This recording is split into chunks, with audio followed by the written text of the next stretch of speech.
Après 14 années passées exclusivement au service de la commande publique, M. Saher Niang a passé le témoin à un expert des partenariats publics-privés, le magistrat Moustapha Djité, qui est aussi un pur produit de l'ARCOP.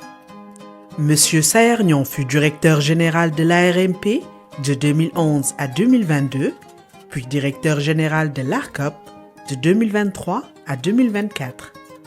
M. Niang est un excellent expert des marchés publics qui a une parfaite maîtrise des dossiers. Quand parler Saher de marché public, c'est l'expression d'un savoir et d'un savoir-faire. Il s'exprime là-dessus non sans passion, je veux dire une passion utile bien sûr. Son expérience vaste et variée ainsi que la profondeur de ses réflexions à chaque fois que nous échangeons sur ces questions montrent qu'il est un collaborateur précieux pour l'ensemble des organes de régulation de la sous-région et de l'Afrique, pourrais-je dire. Votre action a été déterminante pour renforcer la transparence, améliorer la gouvernance et promouvoir l'efficacité dans la gestion des marchés publics, des objectifs cruciaux pour le développement de notre pays. Avec son ouverture d'esprit, son leadership et sa vision éclairée, consolider les acquis et contribuer à réaliser une série de réformes qui ont permis des avancées significatives sur le chemin de la transparence et de la bonne gouvernance dans le domaine de la commande publique au Sénégal. Je puis dire, au regard des caractéristiques qui font un bon collaborateur, à savoir l'intégrité, l'intelligence, le dynamisme et la loyauté, que Saher Niang fait partie des meilleurs cadres que j'ai connus dans ma carrière, dans ces 42 ans de carrière. Si je devais faire une typologie, je dirais qu'il fait partie des top 5 des meilleurs agents avec lesquels j'ai eu à travailler dans ma carrière. Saher et moi nous sommes rencontrés il y a plus de 20 ans à Dakar dans le bureau de Sentel GSM. Il postulait pour une poste vacante et s'est assis avec moi pour un entretien. En 2 minutes, j'ai su que je l'embaucherais. La réunion a duré environ 45 minutes et s'est déroulée selon le protocole officiel. Cependant, il était rapidement devenu clair que mon instinct initial était le bon. Dans un lieu de travail et dans une relation de travail, un travailleur dévoué, attentionné, fiable et loyal est essentiel. Saher incarnait toutes ces qualités à profusion. J'ai rencontré Saher Niang pour la première fois en 2021 lors de la réunion de l'Observatoire des marchés publics à Ouagadougou, au Burkina Faso. Ce fut un moment marquant où j'ai été particulièrement émerveillé par son hospitalité légendaire et son dévouement pour une commande publique saine au sein de notre espace communautaire IMOA. À partir de 2021, j'ai eu le privilège de côtoyer cet homme de grande ouverture d'esprit et pétri d'un humanisme et d'une humilité sans pareil. Au-delà de nos échanges professionnels, il est devenu pour moi un frère, un mentor. Ses conseils avisés ont été pour moi des repères précieux et je saisis cette occasion pour lui exprimer une fois encore toute ma gratitude. J'ai rencontré Saher pour la première fois, c'était à Lomé en 2019, lorsque spontanément il avait décidé de me visiter dans le cadre de la préparation de la première assemblée générale du réseau africain de la commande publique qui se tenait dans la ville historique de Dakar. Et depuis ce jour, nos liens ont évolué et même dépassé le cadre strictement professionnel. Membre de ma famille, un grand frère, un aîné, ainsi qu'un mentor qui, de par ses conseils, me guide. Et grand travailleur aussi, réformateur, il a su façonner le paysage de la commande publique au Sénégal et aussi au sein de notre union, je parle de l'UMOA, en faisant avancer l'agenda des différentes réformes au sein donc de notre Observatoire régional des marchés publics. Et au niveau du réseau africain de la commande publique, je peux dire que SAER a été d'un apport considérable dans la mise en œuvre donc, de ce réseau grâce à sa vision du panafricanisme et en sa foi dans quelque chose de plus grand qui puisse donc réunir les experts de la commande publique en Afrique. Son bilan à la tête de cette institution de régulation de la commande publique est très élogieux. Monsieur Sahernian a tracé les lignes directrices de l'autorité de régulation de la commande publique pour avoir initié toutes les réformes de l'institution. À votre actif, nous pouvons signaler sans être exhaustif l'acquisition d'un centre de formation devenu un centre international de référence abritant plusieurs activités de renforcement de capacités aussi bien pour les autorités contractantes nationales que pour les institutions de régulation et de contrôle africaines. L'acquisition d'un niveau R+3 abritant la direction de la statistique et de la communication, la cellule d'enquête et d'inspection et les membres de la cellule d'audit des marchés publics. L'acquisition d'un appartement duplex à la cité Keur Gorgui abritant le centre de documentation et des archives de l'institution. Je rappelle que ce centre est très fréquenté, surtout par les étudiants et doctorants qui s'intéressent à la commande publique. L'harmonisation et la rationalisation du cadre juridique et institutionnel de la commande publique, la réforme du cadre juridique relatif au contrat de partenariat public-privé qui devrait favoriser une meilleure implication du privé national pour la réalisation des projets d'envergure nécessaires au développement de notre pays. La révision du Code des marchés publics pour intégrer le concept d'achat public durable.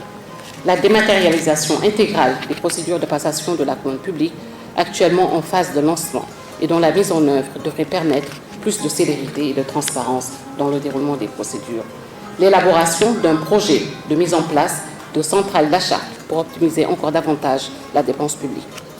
À travers votre personne, Monsieur le Directeur Général, le Sénégal a eu l'opportunité de se soumettre avec succès, en collaboration avec la Banque mondiale, à l'évaluation de la MAPS sur la professionnalisation.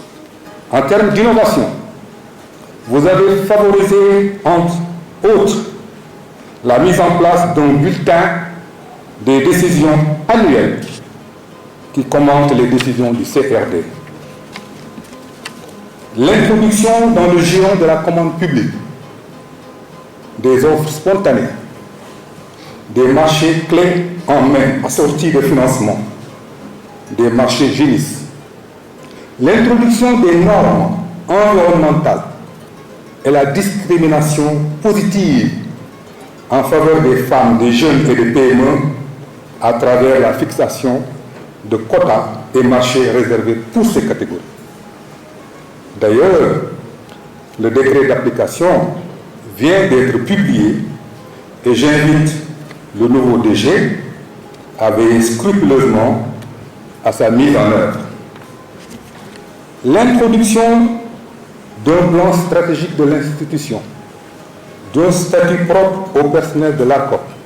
Le Sénégal a accueilli sous votre magistère de grandes manifestations et conférences internationales, notamment sur la MAPS, les PPP, le forum annuel des marchés publics avec l'Université de Saint-Louis et j'en passe. Ces réformes majeures ont permis de faire du système de passation de notre pays une référence, tant au niveau communautaire, continental, qu'au niveau des instances internationales. Au niveau interne, Monsieur le Directeur Général sortant, en bon manager que vous êtes, vous avez eu à instaurer une politique de gestion des ressources humaines fortement axée sur la formation et le renforcement des capacités des agents. Il a également mis en place, au fil des années, avec l'appui du Conseil de régulation, que nous remercions grandement, une politique sociale protectrice en contribuant à faciliter notamment l'accès au logement pour le personnel. Son bilan se complète avec la création d'un Master 2 professionnel en management et régulation des marchés publics.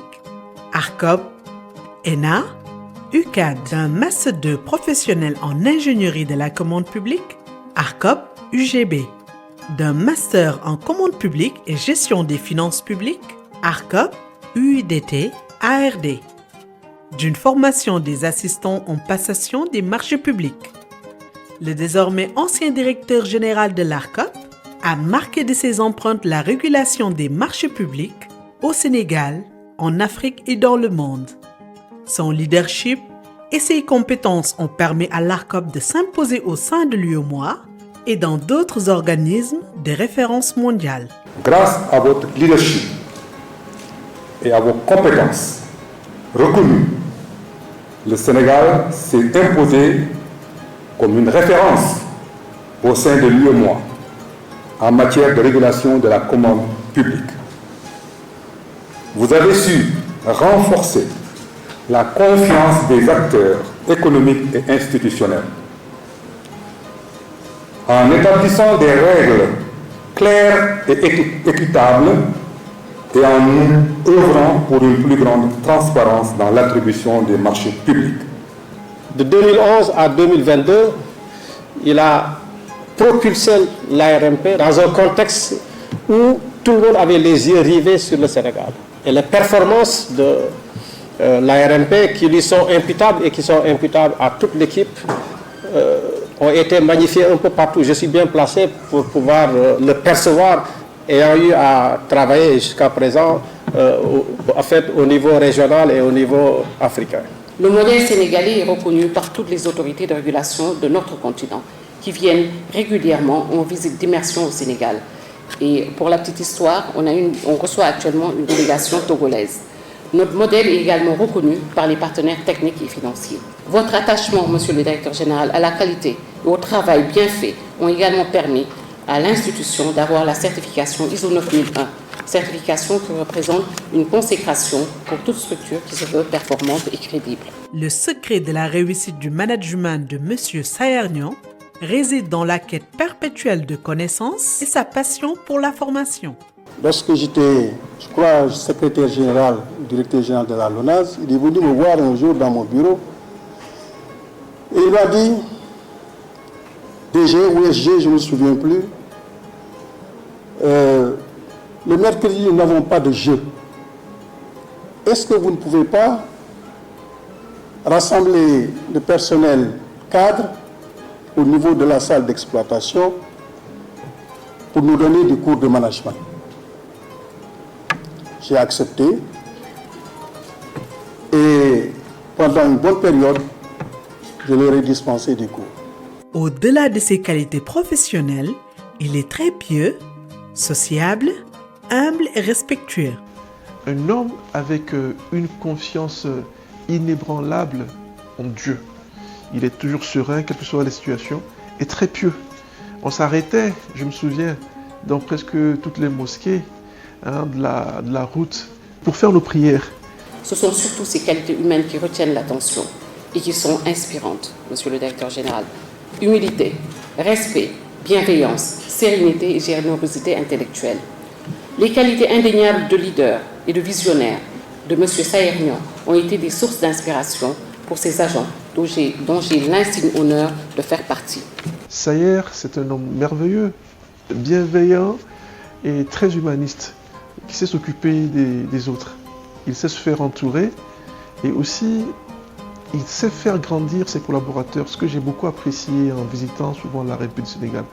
Cette relation est saluée de tous parmi les différents membres du Conseil de régulation et sur le plan personnel, nos relations sont empreintes d'estime et de considération mutuelle. Ce sont des valeurs qui sont appelées à durer car ce sont des valeurs qui fondent notre relation de société. Ce sont surtout vos qualités humaines qui nous ont marqués. Votre esprit d'ouverture, votre écoute et votre bienveillance ont permis de créer un environnement de travail harmonieux où chacun se sentait valorisé et encouragé à donner le meilleur de lui-même. Vous avez su conserver votre beauté intérieure, votre jeunesse d'esprit et votre bienveillance, des qualités rares et divinement accordées. Malgré le temps, vous incarnez un esprit sain dans un corps d'empreinte de vitalité. Collaborer avec vous était un véritable plaisir. Nous avons tant appris que dans le domaine de la commande publique, Saher Niang, vous êtes incontestablement une bibliothèque vivante. Et ces qualités rares font de lui une référence qui bonifie tous ceux qui le côtoient. Et je dois dire très humblement, je dis souvent à mes amis que Saher est une référence pour moi. Et ça peut paraître paradoxal. Un ami comme référence, me diriez-vous? Oui. Parce que tout simplement, lui-même, il a comme modèle le prophète sallallahu alayhi wa sallam. Donc c'est cet aspect, cette dimension de Saher, très pire. Cette cérémonie de passation de service a réuni tout le personnel de l'ARCOP, des représentants des autres institutions de la commande publique, des partenaires, d'anciens collaborateurs et patrons de M. Saher Niang, mais aussi de ses amis d'enfance. Je suis avec Saher depuis plus d'un demi-siècle. Et en réalité, Saher a un réseau d'amis constitué donc d'amis d'enfance comme moi, d'anciens collègues, d'anciens promotionnaires donc, de l'école primaire, du lycée, de l'université. Donc un groupe qui se retrouve chaque dimanche chez lui. Et si le groupe a pu résister aux vicissitudes de la vie, compte tenu de nos obligations professionnelles, et nous nous devons particulièrement à Saher, qui est à la fois un ressembleur, un médiateur, un régulateur dans l'âme. Cette rencontre marque la fin d'une collaboration, mais pas celle d'une carrière. Un jour assez spécial pour lui. Aujourd'hui est un jour exceptionnel pour moi et certainement pour mes collaborateurs. C'est un jour de grâce, un jour de fête et de réjouissance. Ce jour consacre mon départ de l'institution. C'est donc un jour de séparation. Un jour très grand pour moi parce qu'il consacre le point de départ d'une nouvelle définition de nos relations. Mes relations avec mes collaborateurs. Des relations que j'ai cherché à préserver, quel qu'en soit le prix. Il remercie ses collaborateurs et salue leur professionnalisme et la qualité des services rendus. Je sais que l'institution demeurera parce qu'il y a d'excellents collaborateurs qui sont là, d'excellents cadres. Quand je dis cadre, j'associe tout le monde. C'est un personnel de qualité. Et je me rappelle un jour, on a organisé un séminaire de renforcement de capacité pour la Cour suprême. Et à un moment donné, donc, le personnel était là, animé donc, le séminaire pendant 2 jours. Et à un moment donné, le président de la Cour suprême, un des anciens présidents de la Cour suprême, me parle doucement en me disant « Mais comment tu as fait pour trouver ce personnel-là? Ils sont tous de l'ARMP ?» Je dis oui. Il me dit « Mais comment tu as fait pour trouver tout ce personnel-là » Je dis « Il n'y a pas de mystère. Ils sont tous recrutés par appel à candidature. Et pour tous les cadres, après l'appel à la candidature, on a régulièrement saisi le secrétaire général de la présidence pour les enquêtes de moralité. Donc, on s'assure de 2 choses, que techniquement, ils sont compétents et humainement, personnellement, ils ont une bonne attitude. Ils ont donc toutes les aptitudes pour réussir. Il me dit, ah oui, ça, je suis presque certain que c'est la base de la réussite. Toujours fidèle à ses qualités de bon manager, M. Saher Niang nous livre ici les clés de la réussite de toute organisation. Ces organisations ont le parti pris de l'action. Agir immédiatement avant toute chose. Elles ne sont pas prisonnières de l'approche analytique, même si elles en font et qu'elles comprennent très bien. leur devise en général, c'est faire, aménager, tester. Elles mettent en œuvre leurs idées, ensuite elles évaluent. Donc on peut faire des erreurs, des fautes. Ce qui est la pire des fautes pour eux, c'est ce qu'on ne fait pas. Celui qui ne fait, celui qui dit zéro faute. Parce qu'il ne fait rien, il ne commettra aucune erreur. Donc agir notre pensée, c'est le fondement, c'est la base de la réussite. Cependant, une page de la gouvernance de l'ARCOP se ferme aujourd'hui pour laisser place à un nouveau chapitre. Et ce chapitre devra être écrit par M. Moustapha Dité, un ancien de l'ARMP qui s'a accompagné dans cette tâche par tout le personnel de l'ARCOP, soyez-en assurés. M. Dité dispose à cet égard au moins de 2 atouts majeurs pour imprimer positivement sa marque dans la conduite de ces nouvelles missions. Son profil académique ajouté à sa passion connue pour la régulation de la commande publique. Nous avons eu à travailler ensemble au niveau de l'ARMP et il avait demandé à se séparer de nous sans se rendre compte qu'il allait nous revenir. Et ses compétences étaient appelées par ailleurs, où il a eu à travailler sur les partenariats publics-privés au niveau du ministère de l'économie et du plan. Votre parcours de magistrat et votre riche expérience au sein de notre maison, lorsque vous aviez séjourné à l'époque de l'ARMP, sont autant d'atouts qui garantissent une transition fluide et un leadership éclairé. Vous connaissez bien l'institution, ses valeurs et ses ambitions. Cette familiarité est une force qui vous permettra d'entrer rapidement en action et de poursuivre l'œuvre entamée par votre prédécesseur. Monsieur Dité, nous sommes convaincus que vous saurez apporter une dynamique nouvelle en renforçant les acquis et en ouvrant l'ARCOP à de nouvelles perspectives. Votre expertise dans la gestion des institutions publiques et votre engagement en faveur de la justice et de la transparence sont des leviers précieux pour conduire avec succès cette mission. Vous prenez les rênes de l'institution à un moment clé, où l'innovation et l'adaptation sont plus que jamais nécessaires pour maintenir l'excellence de nos visions. À l'endroit de M. Dité, Monsieur le directeur général entrant, je suis rassuré parce que votre compétence, comme l'a dit le président du conseil de régulation, vous a précédé. Vous aussi, vous êtes membre de la famille de l'ARCOP. Et je suis rassuré par vos compétences que vous avez prouvées ailleurs. Et je suis ravi par vos qualités professionnelles, intellectuelles, morales, et qui seront un atout pour la poursuite de l'aventure. C'est une aventure qui est sans fin.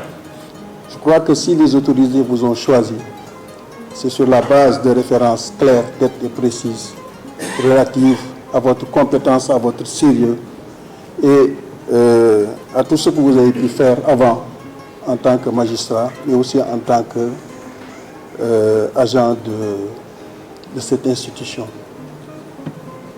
Que Dieu vous garde et vous protège. L'expertise et le professionnalisme du docteur Moustapha Dité constituent les garants d'une transition fluide au sein de l'ARCOP.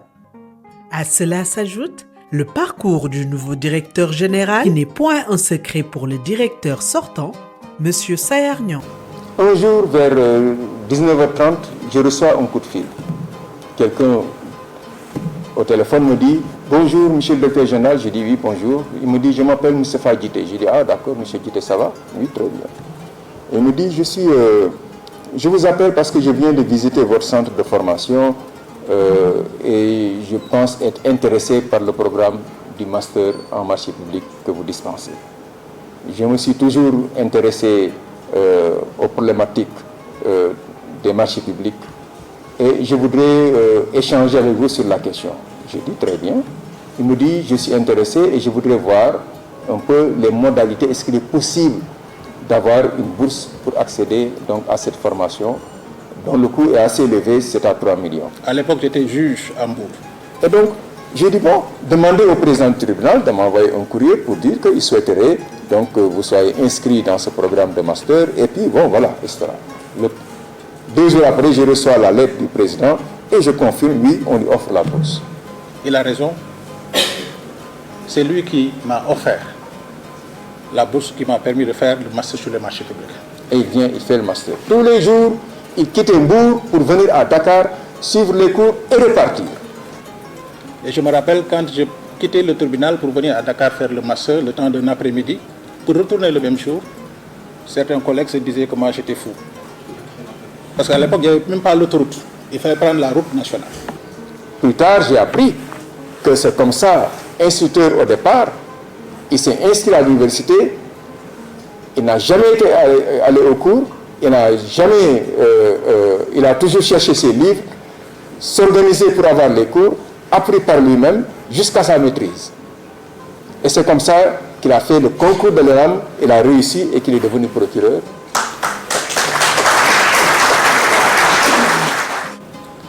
Et plus spectaculaire, après le master, et après avoir travaillé sur une thématique qui a intéressé beaucoup le directeur général.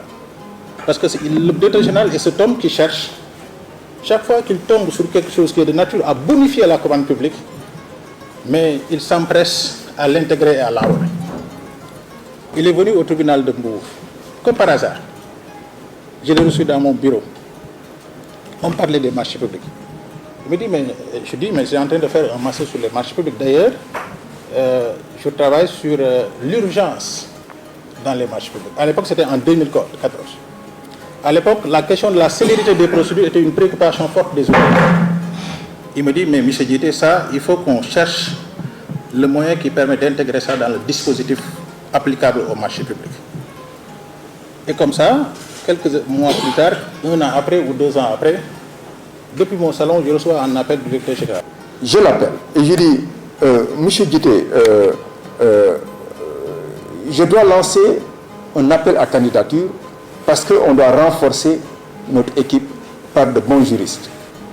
Comme vous êtes également un spécialiste en marché public, si vous êtes intéressé, le communiqué passera dans le journal, dans le Soleil de demain. Il faut regarder, si vous êtes intéressé, vous soumissionnez. Je regarde, je saute sur l'occasion, je dépose ma candidature, un cabinet fait les entretiens, et après maintenant, comme il l'a dit... Quand j'ai reçu le rapport, il était premier. Et donc, je l'appelle en entretien, je reçois tout le monde, et j'étais émerveillé également par sa connaissance. Et il était très pointu dans les réponses que je lui posais dans les marchés publics. Et il prend service. Et quand il m'a reçu dans son bureau, il me dit, je te mets comme spécialiste des PPP. Alors, il vient dans mon bureau en me disant, mais DG, moi je n'ai pas fait de PPP, je ne connais pas ça. J'ai fait marché public. Il dit, mais monsieur le directeur général, spécialiste des PPP? Il dit, oui, c'est vrai. Il me nomme spécialiste des PPP, je ne connaissais pas la matière. Mais vous êtes le spécialiste des PPP de la RMP. Oui, non, DG, je vous dis, j'ai fait marché public, je ne connais pas les PPP. J'ai dit, quand on aura des problématiques de PPP, je vous imputerai le dossier. Et c'est à vous de nous éclairer sur la conduite à tenir, ce qu'il faut faire. Quand il y a des formations à dispenser, c'est à vous d'assurer l'animation des séminaires. Il me dit, d'accord. Il me dit, qu'est-ce que j'ai fait? J'ai dit, non, il faut apprendre. Vous avez appris les marchés publics. Vous dites que vous connaissez les marchés publics. Maintenant, c'est le lieu de connaître les PPP. Et il s'en va. Alors, je cherche à faire des efforts, à chercher des formations. Il s'est mis à apprendre, à acheter des livres, à s'informer, à rentrer sur Internet et à continuer. Et il a eu la passion. Je tombe sur une bourse des banques multilatérales qui me permet d'aller à Paris pendant 6 mois pour faire toutes les certifications sur les PPP. Et il s'est inscrit à Paris-Dauphine en doctorat. Il prenait son billet pour aller à Paris régulièrement quand il y avait des séminaires d'une semaine de 10 jours. Il prenait son billet lui-même de sa poche pour aller 1 semaine, 10 jours, suivre les cours, les séminaires, revenir, régulier dans son travail. Il n'a jamais triché dans le travail. Sa thèse ne l'a pas écrite pendant les heures de travail. Ça, je peux en témoigner. Et donc, il a soutenu sa thèse dans d'excellentes conditions. Et je lui avais dit, le jour où tu soutiens ta thèse, tiens-moi informé au moins la veille pour que je puisse prendre mon billet et venir assister. C'est là où je dis quelque part, est-ce que M. Sayer Niang n'avait pas un tableau quelque part sur lequel il regardait, sans parler aux autres? Je continue encore, je fais une thèse sur les PPP, et quand je suis rentré en 2021, le Sénégal venait de mettre en place la loi sur les PPP, laquelle loi avait prévu la mise en place d'un organe d'experts. Et il fallait recruter des experts. Le Sénégal n'en comptait pas beaucoup. C'est l'USAID qui a lancé un appel à candidature international, à l'issue duquel j'ai été recruté en même temps qu'une Tunisienne. Ça, c'est parce qu'il m'a recruté comme spécialiste. Ça, il faut être visionnaire pour le faire. J'ai beaucoup apprécié sa capacité à s'investir dans le travail, une obsession de la connaissance. Et quelqu'un qui s'est fait lui-même, quelqu'un qui a beaucoup de mérite, qui également dans le cadre du travail était un homme loyal, quelque chose que tout directeur général souhaiterait avoir. Monsieur le directeur général, je vous ai toujours décrit comme un homme brillant, et je le crois sincèrement, un homme talentueux, passionné de la connaissance. Je vous souhaite beaucoup de courage et beaucoup de succès et vous marque ma disponibilité entière, totale. À chaque fois que vous avez besoin de moi, n'hésitez pas et vous le savez d'ailleurs. Ces acquis forts appréciables. Monsieur le directeur général, porte vos marques. Je voudrais en conséquence vous en féliciter et prier pour que vous puissiez continuer à servir notre système de passation. Le docteur Djité est revenu sur l'importance de la commande publique dans le cadre du changement systémique de notre pays, mais aussi dans le référentiel 2050. J'analyse cette mesure comme une réelle opportunité qui m'est offerte pour prendre part à cette vaste mobilisation générale engagée pour un redressement systémique de notre pays en vue de recentrer l'action publique dans une dynamique de prise en charge efficiente des aspirations des populations. Monsieur le directeur général, l'analyse rétrospective de notre système de passation des marchés publics et des partenariats publics-privés révèle des avancées significatives tant dans la gouvernance que dans la définition de procédures souples destinées à garantir une meilleure optimisation des achats publics dans le respect absolu des droits des opérateurs économiques. En effet, d'une commande publique jadis articulée autour d'un seul et unique centre d'impulsion. Suivez mon regard, je fais allusion à l'ancienne Commission nationale des contrats de l'administration du Sénégal. Nous avons su migrer vers un modèle rationalisé assis sur le principe de la responsabilité des administrations, seules souveraines dans la définition de leurs besoins et la conduite des procédures. En effet, le nouveau directeur général décline ses objectifs et ses ambitions tout en relevant les nouveaux défis qui interpellent la commande publique. Malgré ces avancées remarquables notées dans la promotion de la commande publique, aujourd'hui, cette commande publique, dans un contexte renouvelé, doit se réinventer. Se réinventer pour prendre en charge un certain nombre de défis nouveaux. Il s'agit, premièrement, d'une meilleure implication du secteur privé national pour une réelle endogénéisation de la commande publique. Aujourd'hui, si notre droit a aménagé de nombreux mécanismes incitatifs pour promouvoir le secteur privé national et en faire le fer de lance dans le cadre de la commande publique, les préférences qui sont consacrées, les réservations qui sont aménagées dans notre cadre, malgré toutes ces avancées-là, une réelle frilosité du secteur privé national reste encore perceptible. Le fonds de placement à risque, créé pour inciter une épargne mobilisable dans le cadre du financement des projets, n'a pas encore produit ses premiers effets. Il urge alors d'engager les concertations les plus larges avec le secteur privé national pour construire des instruments innovants destinés à faciliter une mutualisation dynamique de leurs forces pour l'émergence de groupements économiques viables. Deuxièmement, du nécessaire encadrement des acquisitions classées secret défense pour préserver les exigences liées à la défense du territoire national et à la protection des intérêts de l'État sans porter atteinte au principe de l'utilisation rationnelle des ressources publiques. Troisièmement, de l'optimisation des acquisitions publiques et du renforcement de la lisibilité pour le secteur privé, qui commande l'opérationnalisation des dispositions de notre cadre sur les centrales et groupements d'achat. Cinquièmement, du renforcement de la transparence dans la mise en œuvre des procédures qui requièrent une dématérialisation effective et la réactivation d'un système moderne de détection des pratiques frauduleuses pouvant compromettre l'objectif de réalisation des projets inclusifs et durables pour le Sénégal.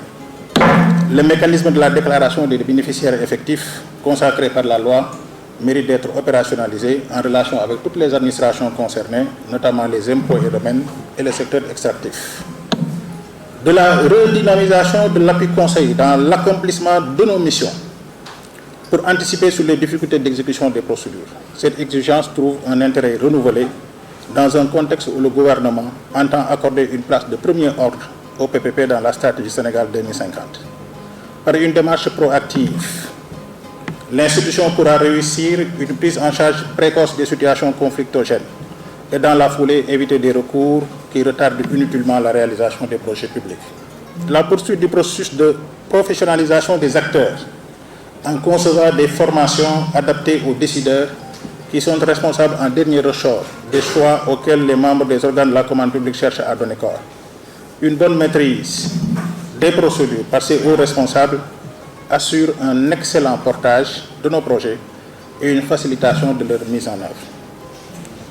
J'entends m'appuyer sur un conseil de régulation, pénétrer des grands enjeux de la commande publique, comme un véritable organe d'orientation stratégique, et sur un personnel, celui de l'institution, connu pour son expertise et son professionnalisme. À ce stade de mon discours, je voudrais dire aux représentants du personnel de l'ARMP, de l'ARCOPS, il s'agit simplement d'un comeback dans une maison que je connais, où je compte des frères et des sœurs rompus à la tâche.